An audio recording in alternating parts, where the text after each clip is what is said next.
رب دې قبول کړه په دنیا کې زحمتنا وحاجی حاجی عبدالوهاب فخر دیر حاجی عبدالوهاب فخر دیر یتیمانو کونډو برو سره ورسته وحاجی حاجی عبدالوهاب فخر دیر حاجی عبدالوهاب فخر لور دیر دا هر وګړې په دعا کې یاد وینا وحاجی حاجی عبدالوهاب فخر دیر رب دې توفیق درکړي ته د پښتنو څنګه کتاب صفات د المروان ټرست ویلفیر فاونډیشن خیبر پښتونخوا کې ماشاءالله ډېر اکټیویټیز دي ډېر منډې تړلي او ماشاءالله ډېر اخلاص دی پکې د دې ملګرو وینا وه په مګر کې یو مدرسه وه نو هغه کې فرق نش بلکې زیات پکې نو مسلې ډېرې وي ایشو ډېرې وي نو د مجید صاحب مولانا محمد مجید صاحب وینا وه چې المروان ټرست اړخه موږ ته سپورټ پیکیج پکار دی او ماشاءالله راورسېده ورته مجید صاحب یو جهان مننه ډېره شکریه دا راته ووایي چې څه کړه مې وي مدرسه کې الحمدلله زما نوم مجید الله دی او خپل د تیمرګر اوسېدونکی یم او د مدرسې نوم چې دی مدرسه سیدنا صدیق اکبر رضی الله عنه ګورګورې چوک تیمرګره 2017 نه دغه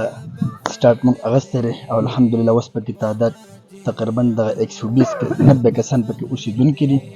450 کسان پکې د غیر رهایشي دي رهایشي پکې 90 کسان هلته د دوی د خوراک بندوبست هلته کېږي موږ ته دا میاشت ډېر زیات مسله وه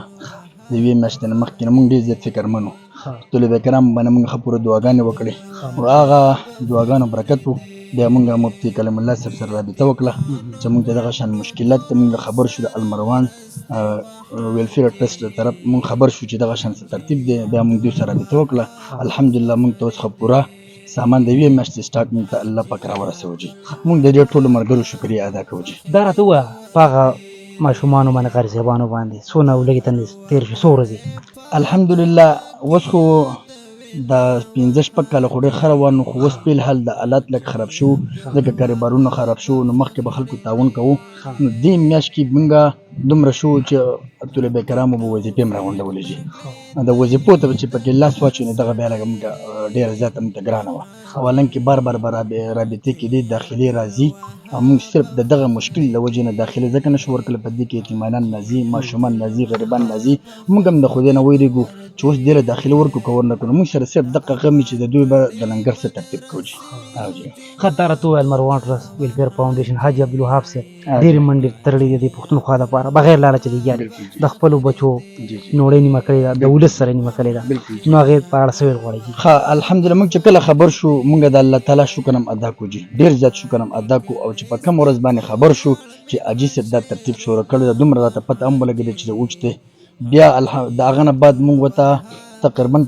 د اوسه پورې طلبه کرامو له ښه ډېرې زیاتې دعاګانې کړلې جي بېګا مو له خصوصي دعا وشوه صرف حاجي عبدالوهاب صاحب په نوم باندې جي خصوصي دغه دعاګانې پکې وشو چې د دوی څه مشکلات الله پاک د دوی مشکلات ختم کړي الله پاک د محتاجۍ د ژوند نه وساتي الله دې د غمونو نه وساتي الله دې د بیمارونو نه وساتي الله دې په بچو باندې د دوی برکات راولي او چې دا کم ماشوم فارغېږي په دې یو آیت کې به د حاجي صاحب او د حاجي صاحب د بچو د دوی اهل عیال او دا کم ملګري چې منډه وي او دا کوششونه کوي دوی به پکې ایسېږي ډېره مهرباني ډېره شکریه الله دې خوشحاله ده عزتمندو پښتنو پروګرام سره ته رسي زه د المروان ټرست چې څونه ممبر نن راغلي دي کلیم صاحب دی دا سر په شمول چې څونه ملګري راغلي د هغو موږ انتهایي مشکور او ممنون یو چې دې غریزې د پاسمان د سیمې ته راله او دوی له پورته پیکیج ورکړو نو رب دې ښه ساته الله دې ډېر عزتمند کا الله دې زرکلن کا په معاشره کې د عبدالوهاب صاحب په شان کسان ډېر زیات کم دي الله دې وکړي چې د دې سیمې د پاسمان د علاقو دا چې کومې کړنې دي ایشو دي مسلې دي چې دا حل شي نو عبدالوهاب صاحب ژوندی اوسي ستا په شان کسان په دې معاشره کې ډېر زیات کم دي او الله دې سیوا کړي چې دا کړنې ختم شي خپل قربات او رحمان لرو اجازت دلیل الله فرمان حاجی عبدالوهاب فخر دیر حاجی عبدالوهاب فخر لور دیر تا آباد کړي مدرسې او جمعتنا وحاجی حاجی عبدالوهاب فخر دیری وحاجی عبدالوهاب فخر دیری در تالک لیستفو یار منها شیرنا وحاجی حاجی عبدالوهاب